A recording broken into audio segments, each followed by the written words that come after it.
मित्रांनो नमस्कार.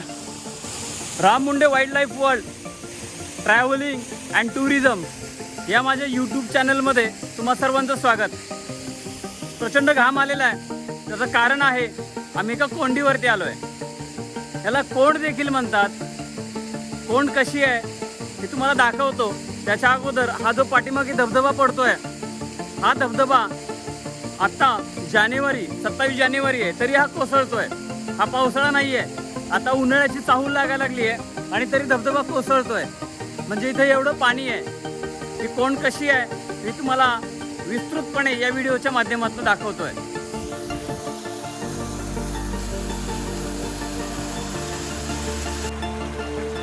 मानगाव तालुक्यातील खरवलीच्या पुढे बोरघर नावाचं गाव आहे आणि या बोरघरच्या पुढे गेल्यानंतर एक 500 मीटरवरती पूल लागतो आणि त्या पुलाच्या आतमध्ये चालत यावं लागतं या ठिकाणी यायचं असेल तर. रायगड जिल्ह्यामध्ये अशी बरीच ठिकाणं आहेत जिथे तुम्हाला या दऱ्यांमध्ये फिरायला नवनवीन आश्चर्य बघायला आवडेल. घराच्या बाहेर निघाल्यानंतर तुम्हाला हे बघायला मिळतील, परंतु ट्रेकसाठी घराच्या बाहेर अगोदर पडल्याशिवाय तुम्हाला ही ठिकाणं बघायला मिळणार नाही. मित्रांनो असं म्हणतात नवीन वाटेने गेलं की नवीन जग दिसतं. अशाच नवीन वाटा धुंडाळण्यात आणि नवीन नवीन वेगवेगळ्या भागामध्ये काय काय आहे, या निसर्गाच्या सान्निध्यात कोणकोणती गुपितं लपलेली आहेत ते शोधण्यात मला मजा येते. आणि ही गुपितं तुमच्यासमोर आणण्यासाठी व्हिडिओच्या माध्यमातून आणण्यासाठी माझी धडपड चालू असते. आज 27 जानेवारी आहे आणि या 27 जानेवारी आज शाळेला सुट्टी आहे. का सुट्टी आहे? काल 26 जानेवारी प्रजासत्ताक दिन आम्ही साजरा केला. प्रजासत्ताक दिनानिमित्त शाळेमध्ये भरगच्च कार्यक्रम असतात. सकाळी कवायत प्रकार, संचलन वगैरे आणि संध्याकाळच्या वेळेला सांस्कृतिक कार्यक्रम असतो. आणि या कार्यक्रमामुळे आम्हाला रात्री उशीर होतो. 26 जानेवारी रात्री 12-1 वाजतात. त्यामुळे आम्हाला 27 तारखेला शाळेला सुट्टी दिली जाते. मग आज सुट्टी होती. थोडंसं मानगावला काम होतं. त्या कामासाठी आम्ही आलो होतो. मी आणि महेश सर दोघे आलो होतो. मानगाववरून काम झाल्यानंतर माझे ज्येष्ठ मित्र जे की खरवली नूतन माध्यमिक विद्यालय खरवली येथे मुख्याध्यापक पदावरती आहेत, त्यांना भेटण्यासाठी आणि त्यांच्याशी गप्पा मारण्यासाठी आम्ही तिथे गेलो होतो. मुख्याध्यापक पदावर बसल्यानंतर प्रथमच मी त्यांना भेटायला गेलो होतो आणि तिथं गेल्यानंतर आम्ही बरीच चर्चा केली. शाळा पाहिली. शाळेच्या बाहेर परसबाग होता, ते सगळं पाहिलं. खूप सुंदर शाळा आहे.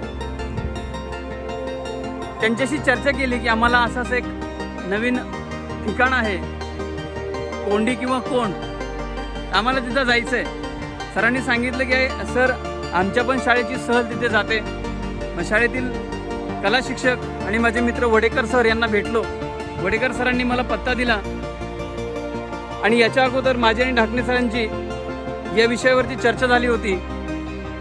एकदा गायमुख बघण्यासाठी आम्ही आलो होतो पन्हेळीला.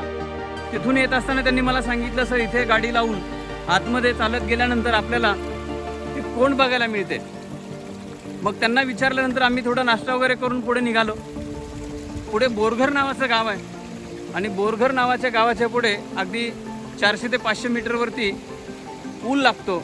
त्या पुलाच्या तिथं आम्ही गाडी पार्क केली, लावली आणि तिथून जंगलातल्या पायवाटा शोधत शोधत आम्ही पुढे निघालो.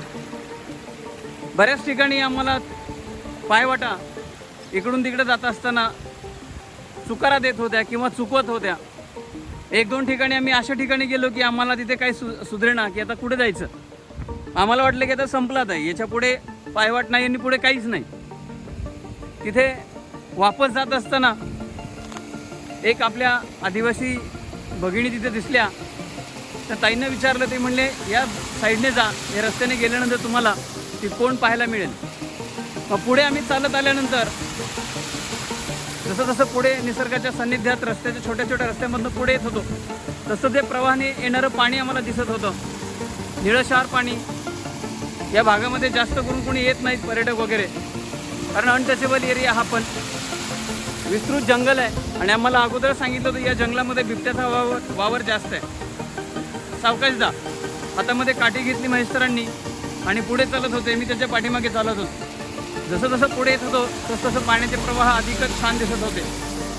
एका ठिकाणी आल्यानंतर असं वाटलं की अरे किती छान कोंडी आहेत, ज्या वर्षानुवर्ष, किती वर्ष माहीत नाही, या पाण्याच्या प्रवाहामुळे पाणी पडून पडून पडून नैसर्गिकरित्या तिथे गळई तयार झालेले आहेत आणि त्या गळई आता पाण्याने पूर्णपणे भरलेले आहेत. एका ठिकाणी आल्यावर असं वाटलं की अरे हा पावसाळा आहे का उन्हाळ्याचेच का समजेना, कारण हळूहळू आता उन्हाळ्याची चाहूल लागायला लागलेली आहे. मग पावसाळ्यात जसा धबधबा कोसळतो त्या पद्धतीने आम्हाला आज फील येत होता या भागाचा. आणि खूप सुंदर ठिकाण आहे. अगदी रस्त्याच्या आतमध्ये थोडंसं चालत आल्यानंतर निसर्गाच्या सानिध्यात एवढी छान गुपितं लपलेली असतात, हे सुद्धा बघणं किंवा चालत येऊन पुढे आल्यानंतर ही आश्चर्य बघितल्यानंतर जो आनंद होतो ते शब्दामध्ये वर्णन करता येत नाही. तसं प्रचंड घाम आला आम्हा दोघांनाही. एक वेळ तर अशी आली की चला म्हणले तर वापस जाऊ, परंतु जसं जसं पुढे येत होतं तसं तसं आम्हाला निसर्गाची खूप सुंदर सुंदर रूपं आम्हाला पाहायला मिळत होती. तर हे असं जे ठिकाण आहे ते दुर्मिळ ठिकाण आहे. निळशार पाणी असल्यामुळे इथे काही जास्त लोकांचा वावर नसल्यामुळे पाणी खराब नाही, घाण नाही आहे.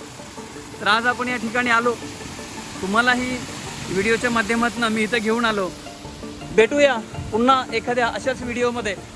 तुर्तास आता थोडंसं घाम आलेलं आहे, आम्ही जरा फ्रेश होऊन घेतो, थोडंसं थांबतो आणि पुढच्या प्रवासाला निघतो.